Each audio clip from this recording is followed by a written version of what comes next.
So what did you think of Zuck's? We did not see the keynote. We did not broadcast the keynote today, but we watched and broadcast the keynote yesterday. What did you think? I think it was pretty amazing because he came out and said, we're going to do something different. We're going to talk about a 10-year plan for Facebook about connectivity and access and connectivity, artificial intelligence, and VR, AR. And so he took through a roadmap there. And I think it was also very important that he made a political statement, too, saying that you can't progress in the world by building walls. You do it by building bridges. And that Facebook believes in connecting people, and that good comes from connecting people, and that's what this company is about. Yeah, that kind of stunned me. I was surprised that he was so political. So now it's, you know, that the scorecard is Tim Cook and Mark Zuckerberg both stepping up and being very political in their keynotes. Yes, and I think in this case, you know, in Cook's case, it was about an issue that affects the company directly. In Zuckerberg's, it was about a philosophy that says that we're trying to connect the world, and the world is getting more disjointed by this kind of talk. How reasonable is it, though, for Facebook, which is not yet 10 years old, to talk about its 10-year roadmap? That's like a 15-year-old saying, when I'm 40, I'm going to be working in the NBA. Yeah, it's pretty amazing, but he does have a large strategic view where, I mean, he's not giving up. India be damned. He's not giving up on the dream of connecting the world. They put up a map of showing where the population lives versus connectivity. This is clearly where they see huge opportunity. Yeah. AI, that's what the news feed does, right? It gives us what it thinks we want based on knowing us. And VR, AR is all about going from discovery to immersion, as they said. So that was all very interesting. And then they did a whole separate track of things yesterday just for media, which was also interesting, around live, around VR, around instant articles. And they care about media and they care about content. So I'm really glad I came. It's really interesting. One of the things Mark talked about is why they have kind of deconstructed the Blue app. I mean, it was, and in fact, it even shows on this roadmap, you know, the big Blue app, the Facebook app, was the heart and soul of Facebook until recently. And then remember, they acquired WhatsApp, they acquired Instagram, they split off Messenger. And I think it's for the first time he kind of, to me, succinctly explained, you know, there's many reasons you might say that you did this. You know, one is, of course, to occupy more home screen real estate. The other is to get notifications and more of them. But I think he described it well when he said there's different ways people share. They share individually, hence the messaging apps. They share to family and friends. That would be for Facebook. And then they share to socially, when that would be Instagram. And that kind of all makes, he mentioned Facebook groups, which I think half of people who use Facebook don't even know they have groups. Yeah. But it showed that he's thinking a little bit about the different slices of the user base. Well, it's not just the user base, it's also the use cases. Right. The lesson that I think that Zuckerberg gave us in media when it comes to breaking up the big Blue app was that we still try to get people to come to one destination that's going to do everything for everybody. That is the mass media way to treat the world. And Zuckerberg recognizes not only that you're an individual, but also that within the day you have different uses and different needs for connectivity and information and entertainment. What? Let's talk. There's so much to talk about here. Let me start with bots, with messaging, and I want to make sure Matt and Kevin have something to talk about too. But we can talk about those. Well, let's talk about it, Kevin. What is Facebook is better positioned than anybody to take advantage of messaging, the messaging platform? Yes.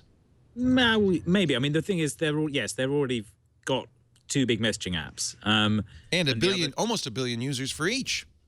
Yes, I mean the other big ones, the other people who have lots of users are Google and Apple, and then there's the various Asian messaging apps that already exist and already doing this, and that's the template they're all looking at. And part of this is the app bubble is over. People aren't installing apps. They're not making money from apps. And a big chunk of Facebook's revenue was from selling ads for apps. So that they've been seeing that vanish for a while. So they're looking for a new platform that they can encourage people to build stuff on. And Facebook has the ability to direct people's attention. That's something they're good at. They have control over the streams. And so they can feed people to that for a while to to make that something that people are paying attention to. Is this driven by people's needs or driven by businesses' needs? Is this driven by what Facebook wants or Amazon or Google or Apple, or is it driven by what users are looking for? Is this this is how users use it now, right? Well, I'm not sure. I mean, I think it's driven by them wanting a new conduit and a new place to encourage people to interact. Part of it is that users interact with notifications, and the notifications have taken over from the apps as the sort of primary interface to your phone, and the messaging is the notifications that you don't turn off because you may get messages from people. So somebody called it the last unpolluted part of our phones, which was, I think, a very good way of phrasing it. And then now they're busy coming along to pollute it and fill it with commercial Yeah, I mean, messages. I have to say, it wasn't very compelling to look at 1-800-Flowers and ordering flowers in a messaging app. That was not particularly compelling. It was not something I would want to do particularly. No, but imagine if you're just you talk to your phone and you just want to say send flowers to Mark Zuckerberg, which, by the way, Danny Sullivan did. It was a brilliant maneuver. That's funny. From the instant he wanted to test it out, so he sent flowers to Mark Zuckerberg, and then he said, "Oh, my wife's not happy," so he sent flowers to his wife. I saw Danny just a few minutes ago, and he said that Zuck sent him. Immediately said thank you for the flowers. Oh, he knew. Yeah, yeah. That's very touching. Yeah, no, I don't think messaging per se. I mean, basically all messaging apps do right now is cut up content and feed it to you in spoonfuls. That's no use. But if you imagine conversation as a platform, and if you imagine truly agents who are going to go out and get stuff for you and come back and alert you when it really is worth an alert, then I start to get happy about it. I followed CNN, as I followed a couple of bots just to see. And it isn't a really good use for news. We saw the Quartz app, which was basically the same interface.